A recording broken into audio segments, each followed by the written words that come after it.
All right, so in this video, we are going to talk about a new cipher called the Vigenere cipher. But before we talk about that, I want to talk about the problems with the ciphers we've talked about so far, right? The shift cipher and the affine cipher, because you have cracked both of these. And honestly, I watched you work, and it didn't take that much effort for you to crack both of these. And you've only been doing this for 3 weeks. So obviously, these are not the best ciphers to be using. So let's talk about why. Why are they so easy to crack? And the main problem that we have is that in English text, there are certain letters, each of the letters have a certain frequency to them. All right.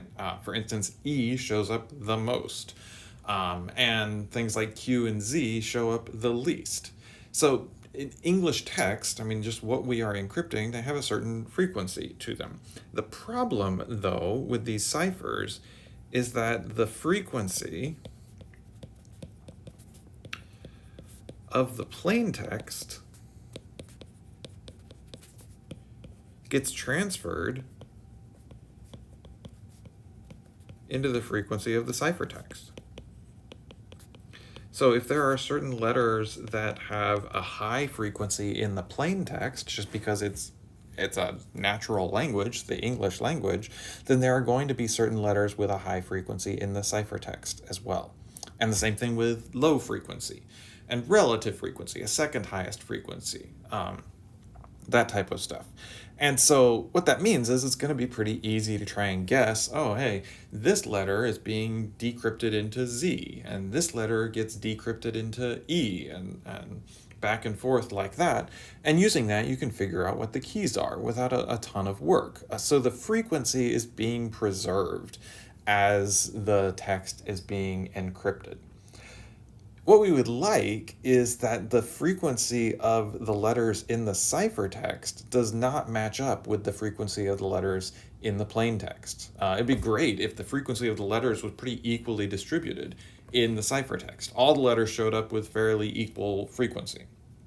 So that would be like a really nice cipher.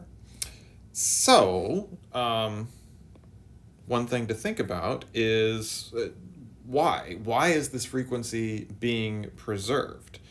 Well, kind of the main reason this frequency is being preserved is because we use the same key for each letter.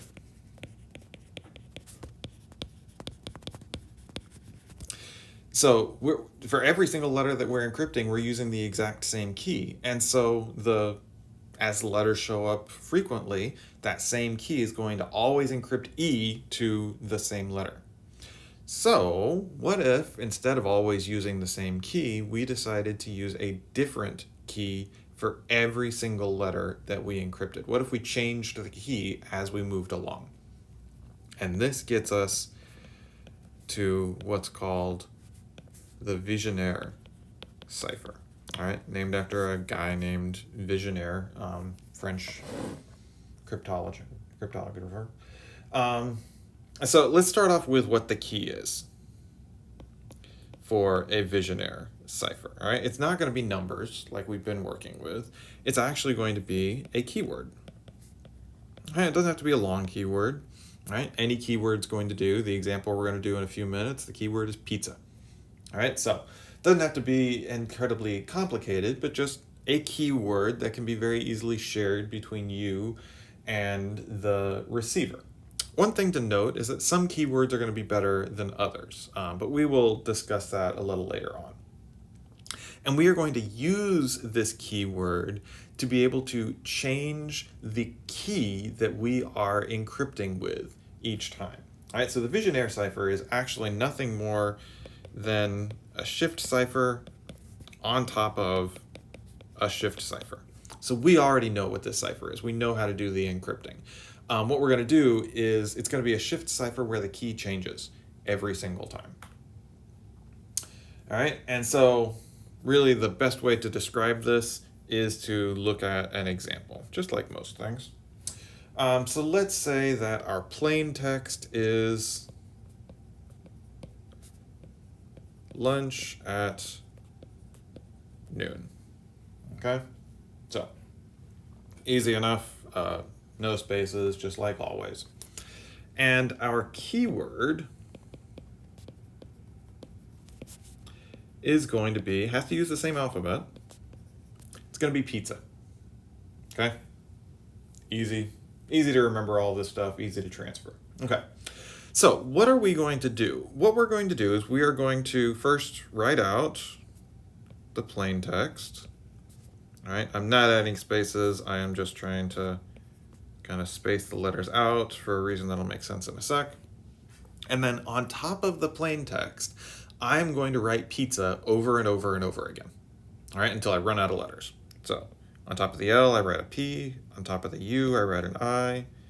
All right, Z, Z, A, P, I, Z, Z, A, P. All right, so I just keep on writing pizza over and over again. And the reason I'm going to do that is because the letters up here represent the shift key that I'm going to use to encrypt my plain text message. All right, because remember, each of these letters represents a number, right? For instance, P is 15. I represents 7. It's not a Z, that's a 7. All right, Z is 25, Z is 25, A is 0, and then we have 15, 7, 25, 25, 0, and 15. And so what I'm going to do is I am going to encrypt each of my plain text letters using its corresponding key. So the first thing I'm going to do is encrypt L with a shift key of 15. All right, I'm just going to use a shift cipher. No affine cipher, just a shift cipher. And in order to encrypt the first L, I am going to use the shift key 15. All right, so L, that corresponds to 11. All right, I can do this just by moving it over 15 spaces, or I know that L corresponds to 11.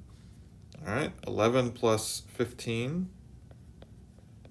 mod 26, that's going to be 0. All right, so this means that L is going to encrypt to A, all right, because A is 0. All right, that's how the number system works. So in this encryption algorithm, all right, this first L is going to encrypt to A. All right. And so we're going to do that with each one of these letters. All right, so next for U, I'm going to use a shift cipher to encrypt U, but the key that I'm going to use is 7. All right, so if I do that, all right, take U and shift it over 7 spaces, all right, what I'm going to get is that U gets encrypted to C.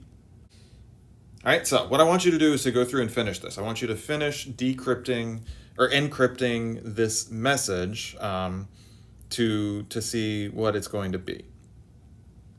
Okay, so you've done that, hopefully. Now what I'm going to do is I'm going to show you how to do it easier.